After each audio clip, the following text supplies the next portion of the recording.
Most of us are obsessed with artists, we're obsessed with Hollywood stars, we're obsessed with poets and scholars and sculptors from the past. But the artists that we live with every single day, sometimes we think of them as like on the side, oh, you're just an artist. But no, they're an artist. That's something to be revered.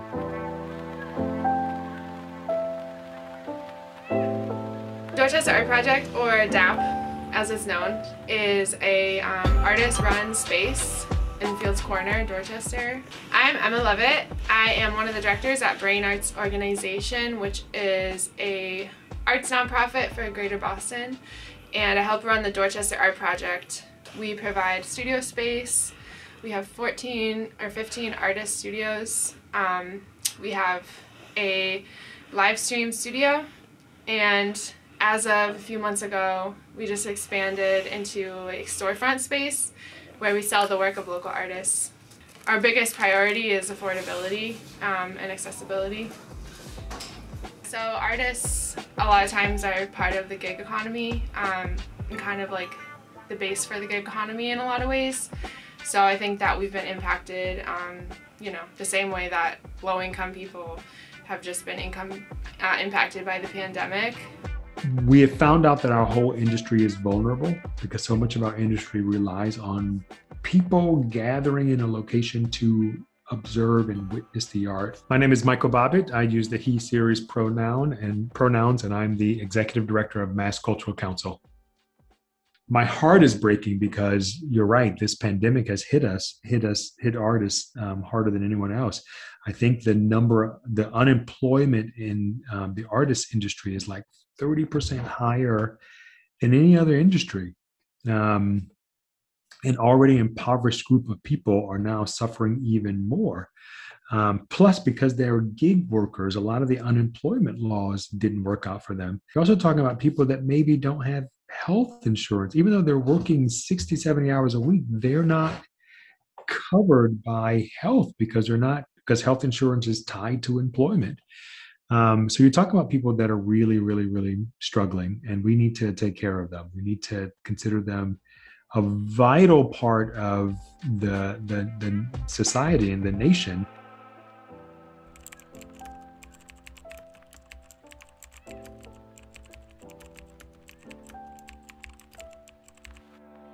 We pride ourselves on being adaptable, and so as soon as the pandemic hit and we had to cancel all of our in-person events, we were able to pretty quickly pivot to honestly just doing a more mutual aid. And our first move was to fundraise $17,000, which we were able to pay out to some of the staff that we had working events who were no longer able to work events.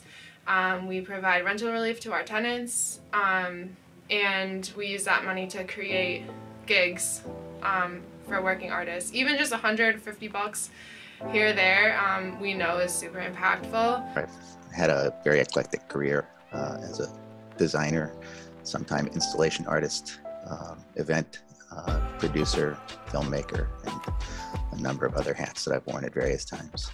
The connection to audience is really problematic. The fact that galleries have been on and off, for the most part closed, means that opportunities for your work to be seen have had to shift online. So I think a lot of people are relying on Instagram and other ways of sharing imagery, and some of that has resulted, I think, in a kind of possible wider audience in some ways, but maybe not a commercial connection. But it does mean that I think more people are seen more widely in some ways, but it may be less of a kind of profound connection to the work than you have when you actually go and spend time with something, So it's a mixed bag, certainly. It's my hope that, this whole experience over the past year will hopefully bring people together, in a sense of advocacy and speaking out against, this oppressive system that creates these precarious conditions.